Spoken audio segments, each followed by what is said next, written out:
Tonight, I'm going to show you how to take a knife from this to this.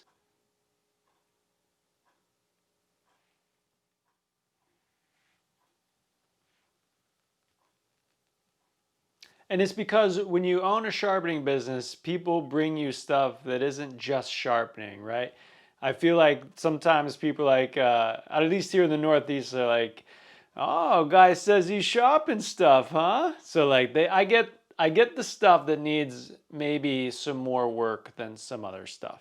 And that's cool, like that's awesome. That's one other thing that we can add to our offerings and how we can serve our clients. Before we get into that, I just want to remind you that this Thursday Night Grind, like most of them, are brought to you by the Guild of Professional Sharpeners, where we are building a community of people who are learning about sharpening and then turning that skill set into a business to help support their lifestyle. You can learn more about that at guildofsharpeners.org. And this week, something really fun that's going on, which really exemplifies the power of the community. It's a story that started a little bit ago where Vance got these blades from someone and they had the little micro serrations. So Vance reached out to me and was like, hey man, like, what do you do about these micro serrations? I was like, yo, that is a really good question because I see those a lot too. So I wrote a post or an article or post for the Guild to share with everybody what my thoughts are around handling those micro serrated blades.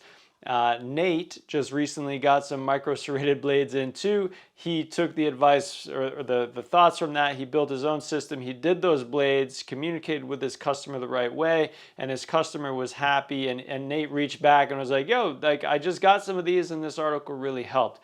And then Doug, another Doug, not the Doug you hear about a lot, but a different Doug was like, yo, like that makes a lot of sense. And he's just coming into the Guild now. So it's just fun. Like the thing that is really valuable is there's a lot of nuances and different things that can happen in the sharpening space.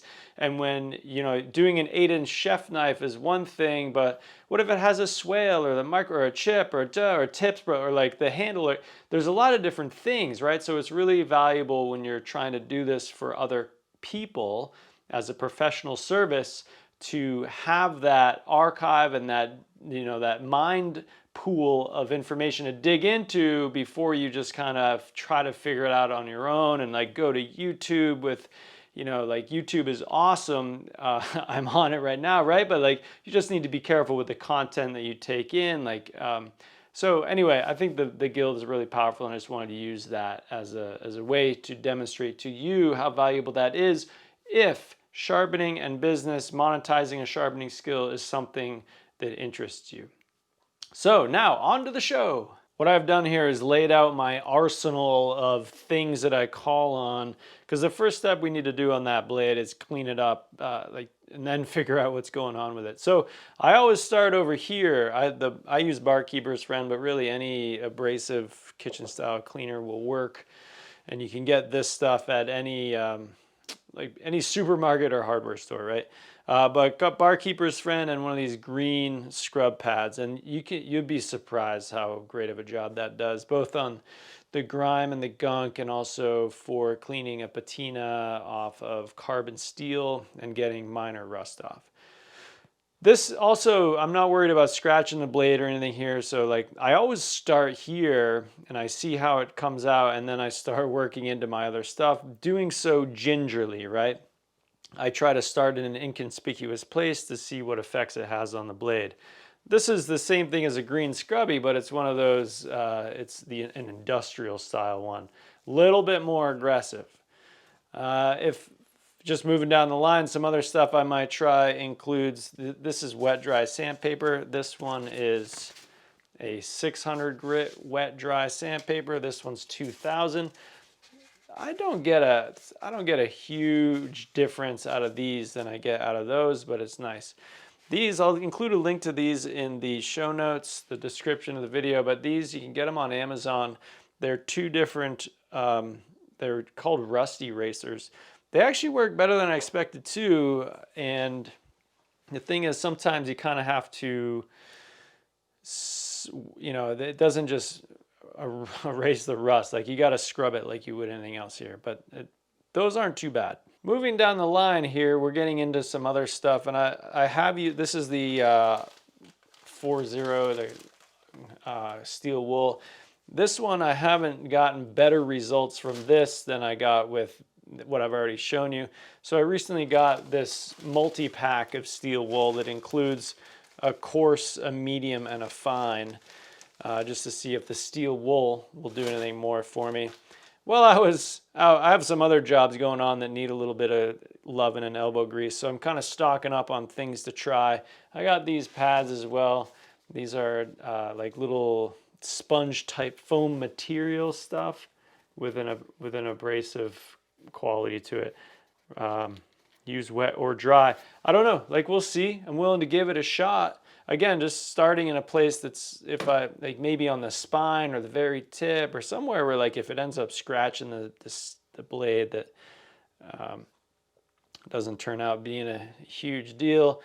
And lastly, I got some other, just some coarser sandpaper to try out, just a mixed bag here, 80 through 320 to, for this was particular for a job where there are scratches in the blade, and I need to try to blend those scratches into the rest of the blade. So I was thinking about kind of feeling it out with these and then working into the other stuff. Okay, so I'm not going to bore you with the whole, like you're not going to watch me scrubbing away and working through here.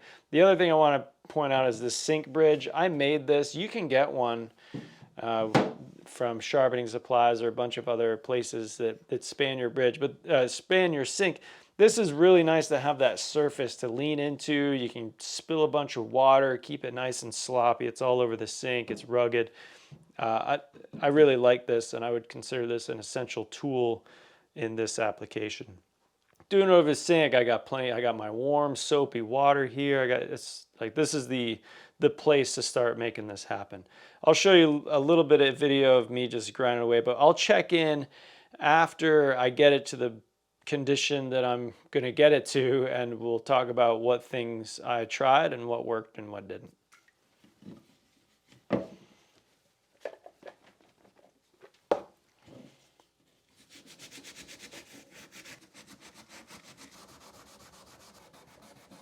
So I got it cleaned up pretty much as I'm going to. I'm cool with that. The way it went down was, like I said, barkeeper's friend and the green scrubby did a great job. I put a little bit of this into it, and that cleaned up a little bit more. This did surprisingly well. That's that foam block with some abrasive. The issue being here that it got chewed up pretty easy. So you get a few uses out of this, but I should also mention that I'd use the barkeepers. I just keep putting a little more soap on it, and I think that I just like doing that. Every little bit helps, right? And then I did get into it around the one. I also want to comment to make sure you clean the spine. The spots right up here where it meets the handle can be tough, and we'll be grinding the edge here shortly, so I don't spend too much of time there. But use that to also comment to do this part first when it's dull, to reduce the risk of you like leaning in and then slicing your fingers up. So, okay, so now that the blade's clean, we can actually figure out what we want to do here. When this was grimed up, I was thinking that it had a broken off point, but as I've looked closer at it, looks like it was designed to have a blunt tip. So I'm actually not going to put a new tip on that or make it pointy, I guess. It seems pretty clear looking at it now that the bevel kind of just goes up and then it kind of fades away here. So it's kind of routine now after all. I thought I was getting into some repair work, but I'm just going to cut a new bevel on it on the 1x30 and then finish it on, I believe I'm going to go to the Work Sharp blade grinding attachments and do it that way. The other thing to point out here is that it is a SCANDI grind, and I'm deciding at the moment whether I want to grind that whole bevel or if I want to put a secondary bevel on it. Well, here's the thing. I guess I have decided. I'm gonna take a pass or two on the belt and see what it's like putting grinding the whole bevel, and if it blows, I'm just gonna do the well, it gets complicated, right? Because now I need to be matching angles. if I'm going to do the full Scandi grind, it would be better for me to do the whole thing on the 1x30, like I have up to an 800 grit belt on the 1x30.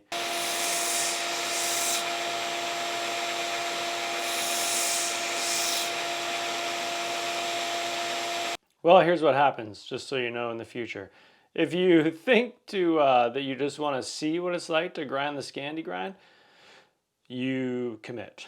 So I'm just gonna do like one pass and then leave all the scratch marks. So now I'm just gonna grind it, the whole bevel. Coming at you on the bench now. The reality is I don't do a lot of Scandinavian grind knives, so this is kind of a experimental knife for me. So thank you for being along the journey with me. The way I did this was all on the 1x30 to get here. Started at the 120 grit, went to 220, and then jumped right up to 600, took a few passes. I'm not freaking out about it, man. Like this isn't like, I don't know, you can probably get this knife for 12 bucks. I don't feel like blowing a lot of time on it, although it is an interesting adventure. As it stands now, I did a little cut test, like, it's sloppy, right? There's a burr on it. I gotta go get that burr off. I think, but it's not dull either. Like, I think that I'm going to, I'm gonna try on the Tormek, see if that burr pops off with a few passes on the Tormek.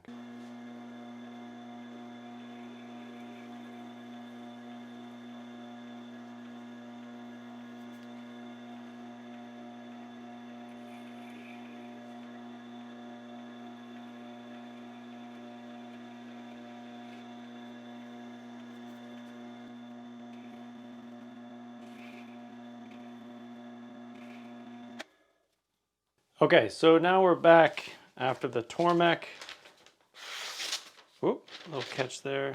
Definitely better off the Tormek, but still not super stoked with it. So, last ditch effort. Let's take it to the strop. Take a few passes on the strop.